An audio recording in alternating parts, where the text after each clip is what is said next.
Hello সবাইকে, সকলে কেমন আছো? আশা করছি সকলে অনেক অনেক ভালো আছো। আজকে আমি ওয়াফ ফুচকা থেকে একটু অর্ডার করেছিলাম, কারণ আমার অনেক দিন ধরে একটু লিট্টি চোখা খেতে ইচ্ছা করছিল। আর আমি সকাল সকাল ঘুম থেকে উঠে এইগুলো অর্ডার করেছি। মানে আমার কি খাওয়ার ইচ্ছা হয়েছে, রাত্রির থেকে খুব খেতে ইচ্ছা করছে, তাই সকাল সকাল উঠেই অর্ডার করে ফেলেছি। আর এখন আমি এগুলো খুলে দেখবো যে এর মধ্যে কি কি আছে। আমি এর মধ্যে দেখলাম যে 4টে লিট্টি আছে, একটু আলু চোখা আছে, একটা কি চাটনি আছে, আর একটা একটু আচার আছে, আর লেবু আর পেঁয়াজ ছিল। আর খেতে তো কি সুন্দর ছিল, এখনও জিভ দিয়ে জল চলে আসছে আমার ভিডিওটা বলতে বলতে।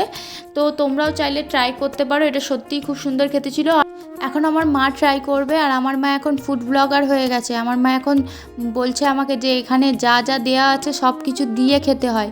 আর এখন আমার মা সব কিছু দিয়ে খাচ্ছে। আমার মা বলছে তুই একবার সব কিছু দিয়ে খেয়ে দেখ, হেভি। ভিডিওটা এখানেই শেষ করলাম। ভালো লাগলে একটা লাইক করে দিও। দেখা হবে নেক্সট ভিডিওতে। বাই।